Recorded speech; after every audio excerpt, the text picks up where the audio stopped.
샬롬, 하나님께서 복된 하루 허락하여 주셨습니다. 오늘 또 주님 주신 은혜와 평강을 마음껏 경험하시고 주 안에서 승리하시기를 소망합니다. 먼저 찬양으로 하나님 앞에 영광 올려드리죠. 찬송가 438장 내 영혼이 은총 입어 함께 찬양합니다.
오늘 허락하신 말씀은 예레미야 29장 11절입니다. 여호와의 말씀이니라.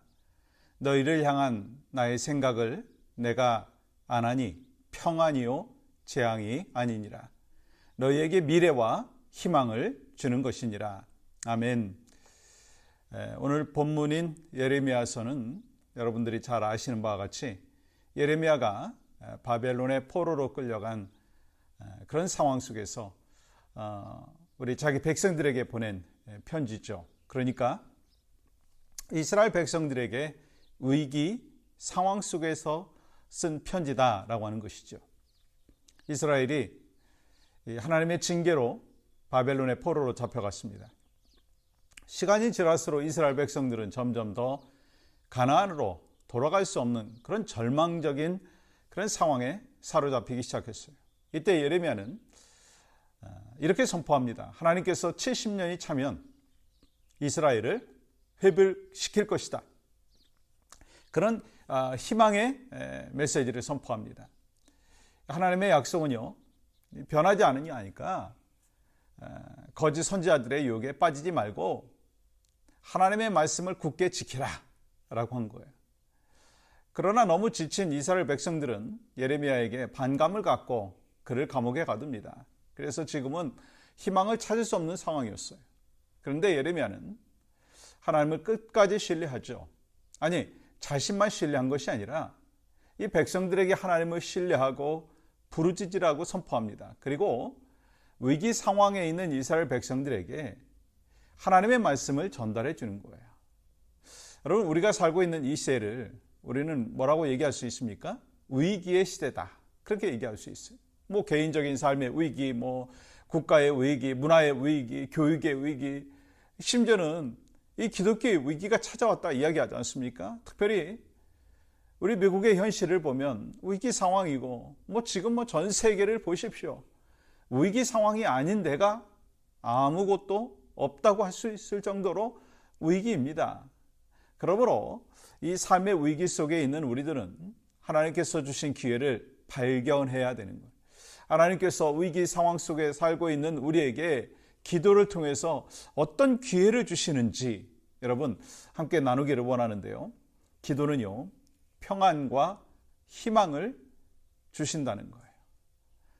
기도를 통해서 평안과 희망을 주시는 거예요. 11절 말씀 보십시오. 여호와의 말씀이니라. 너희를 향한 나의 생각을 내가 아나니 평안이요 재앙이 아니니라. 너희에게 미래와 희망을 주는 것이니라. 하나님께서 우리를 향한 생각은 재앙이 아니고 불안이 아니고 불행이 아니라는 거예요. 평안이라고 말씀하는 거예요. 사실 지금 이스라엘 백성들에게 필요한 건요, 돈도 명예도 아니었어요. 그들은 지금 포로로 끌려가 있기 때문에 모든 것이 생소했고 너무나 힘들고 고통스러운 상황이었었어요. 예루살렘의 성벽은 무너졌고 하나님의 성전은 불타버렸고 예루살렘의 거리는 황폐하게 되었습니다. 또한 다시 최고의 강대국인 바벨론은요, 쉽게 무너질 것 같지 않았습니다. 그런 현실을 생각하고 이 포로된 자신들을 볼 때 아무런 소망이 없는 위기 상황이에요. 그런 면에서 그들에게 필요한 것은 무엇입니까? 평안인 거예요. 그렇기 때문에 하나님은 위기와 절망 가운데 있는 백성들에게 평안을 위해서 이렇게 하라고 말씀하시는데 12절 말씀 보실까요? 너희가 내게 부르짖으며 내게 와서 기도하면 내가 너희들의 기도를 들을 것이요. 위기 속에 있는 자들에게, 절망 가운데 있는 자들에게 기도하라 말씀하고 있어요. 그리고 하나님께서는요, 절망 가운데 기도하면 들어주실 것이라고 약속하셨어요. 왜냐하면 기도는요, 능력이고 기도는 환경을 변화시키기 때문인 거예요. 그러므로 우리는 위기 속에서 상황을 보면서 절망하지 말고 하나님의 약속을 붙잡고 평안을 가져야 하는 거예요.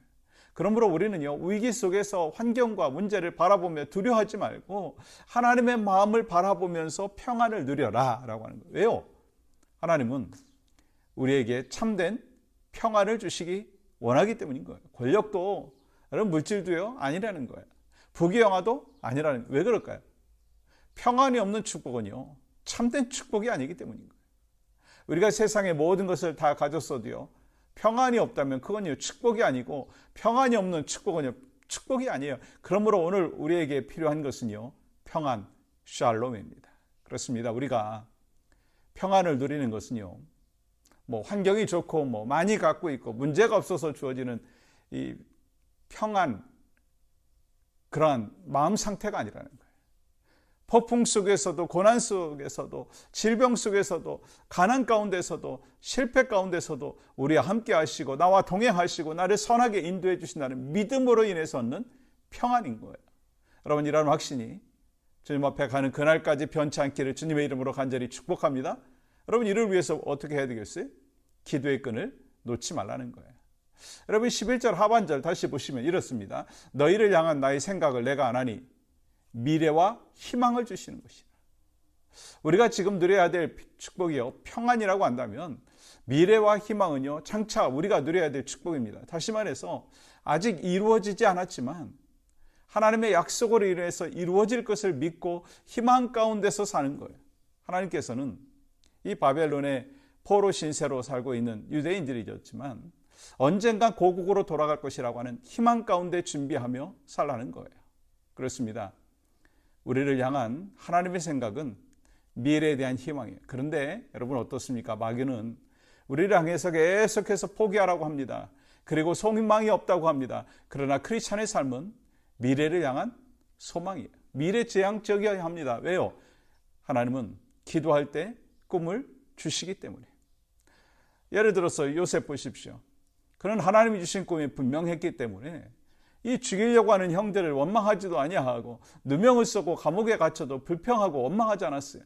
또 갈렙 보십시오. 그 나이가 85세임에도 불구하고 이 산지를 내게 주시옵소서 외치면서 도전하고 전진하는 삶을 살았어요. 사도 바울 어떻습니까? 그는 로마에 가서 복음을 전하고자 하는 희망이 있었어요. 그리고 하나님 나라에 대한 소망이 있었어요. 여러분, 그러니까 감옥에 갇히고 먹지 못하고 자지 못하고 온갖 어려움과 그 핍박을 당하지만 결국 그는 이렇게 고백합니다. 로마서 8장 18절 보세요. 생각하건대 현재의 고난은 장차 우리에게 나타날 영광과 비교할 수 없도다.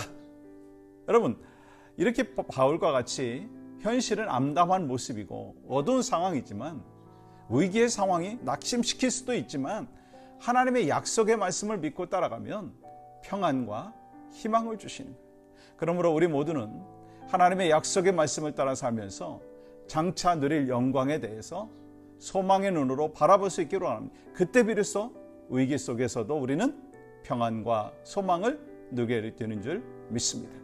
우리 함께 두 가지 기도 제목을 놓고 기도할 때요, 위기의 시대 속에서도 하나님의 평안과 희망의 약속을 굳게 붙잡는 믿음을 주시옵소서. 우리의 기도를 들으시고 응답하시는 하나님을 신뢰하고 기도의 끈을 놓지 않게 하여 주시옵소서. 함께 기도합니다. 하나님, 우리의 삶에 때로 절망이 있고 낙심이 있고 좌절이 있습니다. 질병이 있고 눈물이 있고 아픔이 있습니다. 그때 우리가 어떻게 주님이 주시는 평안과 위로를 누릴 수 있겠습니까? 소망을 얻을 수 있겠습니까? 오늘 말씀은 분명히 말씀하십니다. 기도의 끈을 놓지 말아라. 주님과 커넥되어 있는 기도의 끈을 놓지 말아라. 그 삶이 바로 우리의 삶이 되어질 수 있도록 인도하여 주시옵소서. 예수님의 이름으로 기도합니다. 아멘.